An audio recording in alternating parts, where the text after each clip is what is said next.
Hey kids, it's the Biston and Fly here, hope you're well. You join me out and about on another of these bike rides from the Bikers Britain book, the book published by the AA. I do the routes from time to time. This particular route is once again in the southeast of England, in East Anglia. It's called Cromer Loop, and if you look at a map of Britain, East Anglia is the bit that juts out on the bottom right. And the Cromer Loop is based on a coastal route that starts, well, it actually starts in Cromer and does a loop through sort of North Walsham, Norwich, right out towards Sandringham and then back again. I'm actually starting it from its southernmost point in Norwich. I'm just exiting Norwich now on what's known as the Cromer Road near Norwich Airport, and I'm going to be picking up the road that goes out to Reefham. Reefham Road takes me to a little town stroke village called Corston, which hopefully is a nice little road that's been identified in the route. So stick around, stay tuned, and let me show you what Cromer Loop has to offer. Just passing the end of Norwich Airport's runway. I once flew a jet provost off that runway. What fun that was. That was back on my 30th birthday. The only time I've actually flown a jet. Great fun. Okay, this looks like the exit onto well, the Holt Road, which takes me up to Corston. I think it's the B1149. And hopefully it's the first of the good roads that Simon Weir has identified in the route. So let's check it out. As you can see, it's pretty wet, under tyre today. Lots of rain last night. It only stopped raining actually about an hour or so ago. So it's quite windy though, so it's dried up nicely, but I have got the big beamer in rain mode just in case, because it's going to be a bit slippery around, as we haven't had much rain of late except for that fell last night. So sort of conditions I don't much like riding in. Although having said that, up here it's looking pretty dry already. So it's a Sunday morning and I'm hoping I'm going to lose the scourge of the biker, which is all this traffic, but who knows. Okay, so this is the B1149 then. So it looks like this little hold up isn't in fact due to the scourge of the biker traffic, but the other scourge of the biker, cyclists. Seems nowhere in the country is immune to the lycra clad devils. Don't get me wrong, I'm a cyclist too occasionally. Not a lot I go for the full lycra. But it's incredible how popular cycling is now in Britain. Since the Olympics in 2012, or the run up to that at least, and the success that Britain's had in cycling, it just seems to have really taken off. I wish I loved it, because then it's a great way to keep fit. Sadly I don't. Okay, just coming into the village of Horsford now. And the good news is I've already seen think bike signs, which kind of implies that it's a good biker route. On the way up here actually to join the route at Norwich, I must have passed 150, 200 bikers. So either there's a big bike event on or somebody's out on a big ride today, but it all bodes well for it being a good trip. I tried to wave at all 150 bikers, so if you were one of them, I hope I waved at you. It does get a bit tiresome after about the first 120 though. I ended up putting the bike on cruise control and doing the right hand thing, a bit like they do on the continent. But the other bikers must have just thought I was a nutter or showing off because I had cruise control. But a good ratio of nods back. I'd say a good 75% of people nodded back, so here in Norfolk they're obviously into the whole nodding thing, which is always good. Right, so this sort of southern half of the loop, the first bit that I'm doing, heads west over towards the west of North Norfolk, or northwest Norfolk I should say, out towards the Sandringham area. I don't know these roads at all well, but I'm expecting it to be this sort of wooded type scenery. It's very flat around here in Norfolk, but if the traffic plays ball it should be a nice ride through. It's very nice up towards Sandringham, and then when you do the northern part of the route, it's all along the coast, and that really is the highlight of the route for me. I love the coast. I don't live very near to the coast, so to see the seaside is always a special treat for me. So looking forward to that today. And we're going to be travelling past places like Hunstanton, or Hunstanton as the locals call it, Sheringham, Cromer, and that sort of North Norfolk coastal bit before cutting in back through the Broads and in towards Wroxham back to Norwich where I started. So it's about 145 miles round and should offer some excellent coastal scenery, as well as I'm hoping some good inland riding. Nothing behind.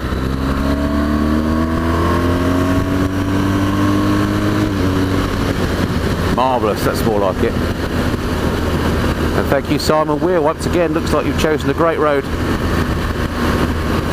Lovely surface. great bends,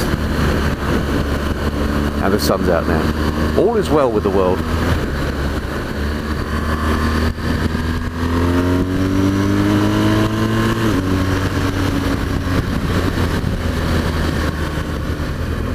Okay, this is the village of Corston, so I just stay on the B1145 now all the way to Gayton, which is hopefully a lovely ride, about 30 miles, and then we start to turn north towards the coast. So let's see what this has to hold. I might as well just declare my interest in Norfolk at this stage. I regard myself as a Norfolk lad. I wasn't born here, so it's incorrect for me to do that perhaps, but I was brought up in Norfolk, not this part of Norfolk. It's a big county. I've lived in South Norfolk from the age of 3 to 17 when I left home, so I know Norfolk quite well, but not by motorbike. So if you live in Norfolk and I say a few things that are maybe anti-Norfolk, just bear in mind that it's because I come from around here and I'm allowed to say that sort of thing. Don't take it personally. A lovely little town I've just come through. Sadly didn't have the camera running, which was Reefham. It's a right turn there to keep you on the B1145, to keep you heading west. It's a nice ride. It's one of those roads though that you probably wouldn't want to do on a sports bike. It's definitely cruiser or adventure territory, because the roads are fairly slow and not in great condition, as you may be able to see. But a lovely lazy ride through nonetheless in the sunshine. Actually, having said that, this isn't perhaps a route for the sports bike enthusiast. Of course it would be a great route if you got one of the current naked bikes, something like my Street Triple. It would be fabulous on this ride. So I've just come through Borderswell and there's a brief dalliance with an A road here, which is only a very, only a very short, that's good, pulled away in third, nice one. Only a very short run on the A road, and then we turn back off onto the B1145. Just here, by the looks of it. So yeah, it was less than half a mile on the A road, and back onto the more scenic B roads. Excellent. Once again, as is so often the case on these country rides, there's some very interesting nasal experiences to be had. One of the great things about motorcycling, of course, is it puts you in the elements and you get to experience all the sights, sounds and smells of the environment. Goodness knows what they've been spreading on these fields, but trust me, it is unpleasant. Just coming through the village of Brisley, which has a very impressive church that I've not managed to get on the camera. Ah, good, I'm losing this Volkswagen, which has been annoying me for some time. We're coming into the village of Marlham. I don't know what it has to offer, but I thought I'd run the camera just in case we miss something brilliant again. And no, not really. It's no disrespect to the villagers of Marlham, but it's just a bog standard North Norfolk village. Not unpleasant, but not much going on by the looks of it. Well, I did say there was a tea room, and he's starting to get near lunchtime, so I'm starting to think about that stuff. Well, I'm hoping to hold off until I get on the coast. And it's the northern bit of this route that I think is the more interesting. This sort of southern bit is more really getting you to the good bits, I think. We'll find out. And for the last couple of miles, this road has transformed from a windy, twisty, turny B road into, well, technically we're on the A1065 now for a little bit. And it's a lovely road. You can see this is sports bike territory. So in this particular piece of North Norfolk, which is up towards King's Lynn now, we're not a million miles away from the Sandringham estate, and Sandringham of course being one of the Queen's homes. Sandringham is one of her private estates actually, like Balmoral up in Scotland, and she used it I think primarily at Christmas. She seems to spend a Christmas break at Sandringham. It's one of those places you can go and visit. It's open for at least part of the year. It's worth a visit if you're in the area. It's quite interesting because it was actually purchased by Queen Victoria originally. Now look at this rape field. I assume that's what that is. Beautiful. It's catching the sun really lovely now. Okay, another little minor dalliance with the A1065. How's it looking? All good. And then back onto the B1145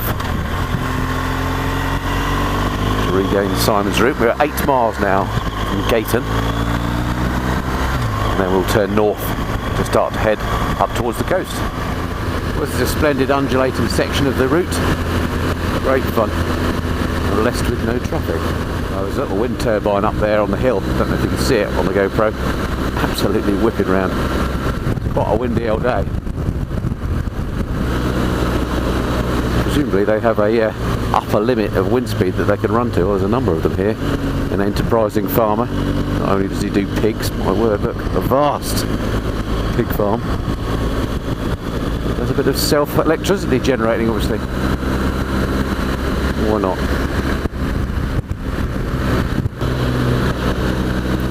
Okay, just coming into Gayton now, so time to turn north and head to the coast. Oh, much mud on the road. Let's slow down. Ugh. Danger. That is slippery. Right, back en route. Nice looking pub there. Check out the flowers. Very nice. The Crown. You can smell roast dinners at the Norfolk Church. Right, heading north now to Great Bircham next, which is en route to Hunstanton, the first of the seaside resorts. I say Hunstanton, of course that's what us foreigners call it. Locals call it a Hunstanton. Swarms of cyclists now, just spreading across the road. Try not to kill any this time. Looks like autumn has happened a bit earlier around this way. Quite a lot of leaf drop already happening. Give it a few weeks and it's going to look really gorgeous. An MG midget, if I'm not mistaken. Out for a bit of a seaside ride. Unfortunately, he's only doing it at 30 miles an hour. So as soon as I get a clear view, I'm out of here. That'll do.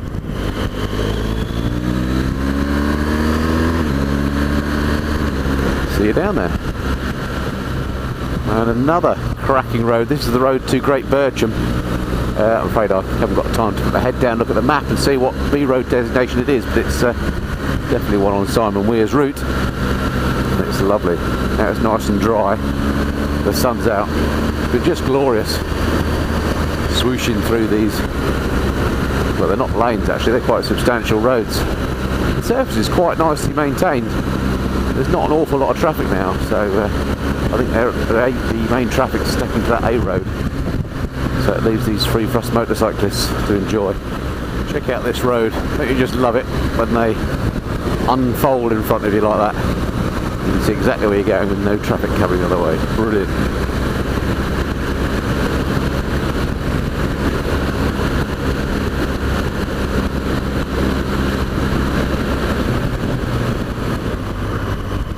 Okay, just in the approaches now to Hunstanton, or Hunston as the locals call it, and the traffic is getting pretty busy. I certainly hope this isn't going to be the way it is all the way around on the coastal road, which is obviously a popular ride for the locals, a popular drive as well, because you do get to see quite a lot of the seaside, which is kind of why I come here. Anyway, stay tuned. Now, Hunstanton is one of those classic British seaside places, seen better days, with all the rage in the Victorian era, of course. What's that? But these days, well, it doesn't have an awful lot going for it. About 4,000 people live here, and I've only really got one significant memory of the place. Years ago, when I was studying for my A-levels in Norwich, I used to have a holiday time job working at the local BBC radio station, which was a fantastic thing to do. Really enjoyed it. And one summer holiday we did a series of outside broadcasts in the afternoon to celebrate the fact that it was holiday time, and we did it at various tourist spots around Norfolk, and one of them was from Hunstanton. Thoroughly enjoyed it. Anyway, more of that later, no doubt. Let's see if we can find the sea. Well, I know I'm close. I haven't seen the sea yet. Just seen some rather sad caravan sites and some grim looking amusements, which I didn't bother to film. But maybe just around this corner. Oh, maybe not. Oh, there's the sea. It's all looking a bit grim and it's a dead end. Let's have a look down here. Well, that's all thoroughly disappointing. I think move on and out. Ooh, maybe use the facilities. So I don't want to do Hunstanton, a huge disservice. Let's go down this way and see if we can get a better view. At least it's got the facilities required for the touring motorcyclist here. Oh, hello, traffic. While I stopped up there, I met up with another couple of GS riders. Just been riding the bikes for a few months, so on a bit of a tour as well. Obviously the bike to take to the seaside. Amazing how just a bit of bright weather and it brings people out for a Sunday perambulate. Marvellous.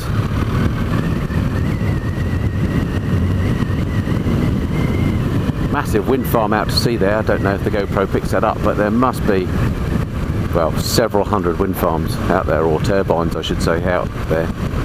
Incredible. Of course the east coast is a pretty windy part of the world, so ideal for that sort of caper. Right, I'm going to wend my way then along this North Norfolk coast road, taking various places on the way, and I'm definitely starting to think about lunch now. And I'm thinking lunch might best be served at Sheringham, so that's my next stop. I'm just down there on the beach, again, don't think you can see, but hundreds of kites being flown. Brilliant. To say these local villages and towns now on this Cromer Road coastal route is starting to get, well, to my mind, a bit nicer. This is called Thornham. Some amazing flint places along here, typical Norfolk builds. Some really nice looking pubs as well. So I've managed to tack myself on the end now of a bit of a biking tour. There's 4 or 5 chaps out on a little run. Why not? I have to say I've passed a lot of bikers, so it's obviously they've either all bought the book or this is just a well-known biking route. Now rolling through the town of Brancaster. Lovely sandy beach here off to the left, not that you can see it, but I happen to know.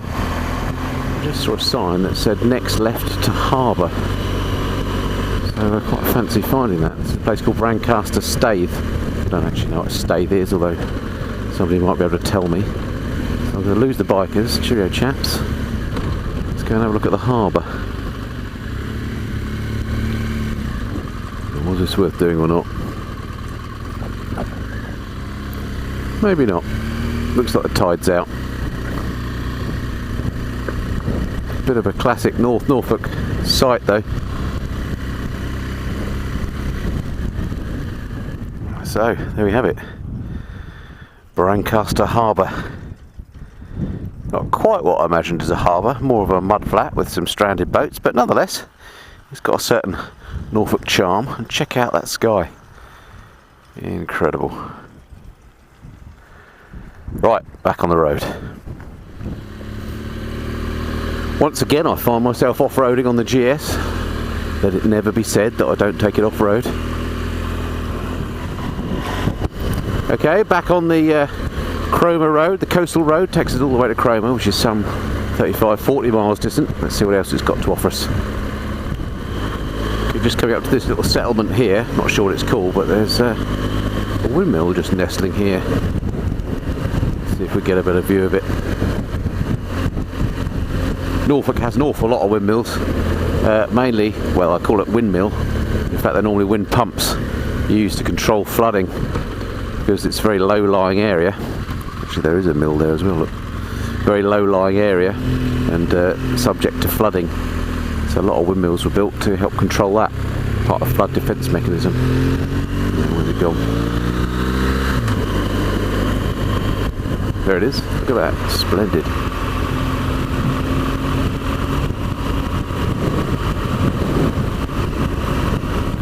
impressive looking mill. It's not a mill at all, of course. Anyway, you know, that's the first of several of those I was expected to see today.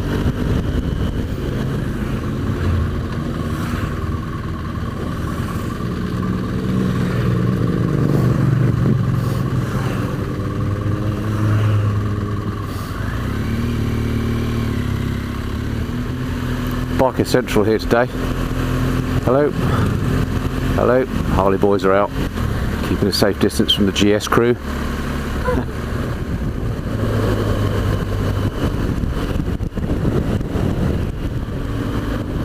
So the next place of interest that I'm aware of around here is somewhere called Holcombe Hall.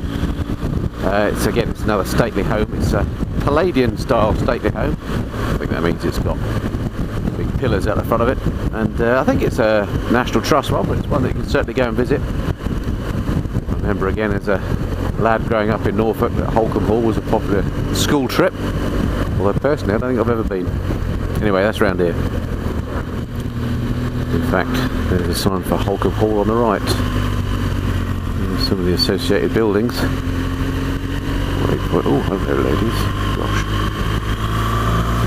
Yeah, lovely spot.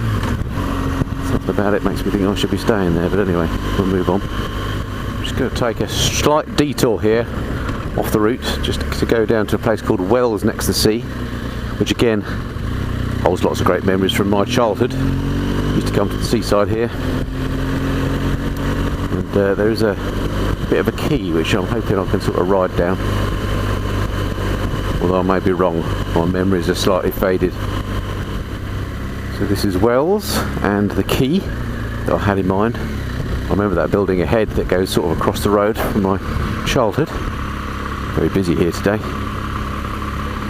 Lots of people out on their Sunday trips.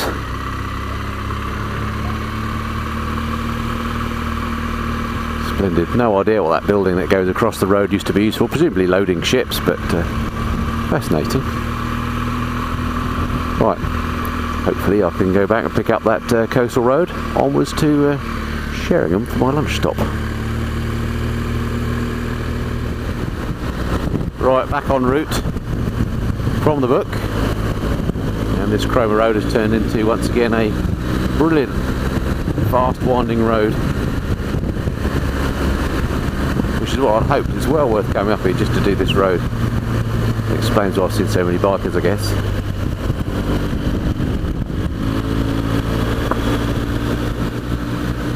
Still a bit of local intel about the beach up in this area around Holcombe. Is that many years ago, I guess back in the 1960s, they filmed some of the beach scenes for the World War II film where Eagles Dare at the beach at Holcombe with Michael Caine and Donald Sutherland and others. So that's its sort of cinematic claim to fame, or one of them at least. Another splendid little village. This one's called Stiffkey. Always ponder how villages got to get their names. Presumably there was a piano tuner that lived here, and in his travails, his working day, came across an instrument with some stiff keys, I don't know, and the name stuck. That's all I can come up with. Very nice little spot though. The church there.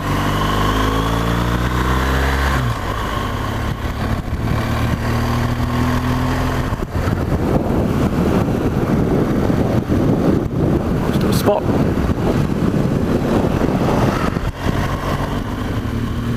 Okay, just coming into Blakeney now, and Blakeney's famous, well it's not really famous, but it's noted because it's got a massive sand spit on the bit of coast here. I think it might be the biggest sand spit in Europe, I'm not sure, but anyway it even shows up on maps. I'll try and find a map for you.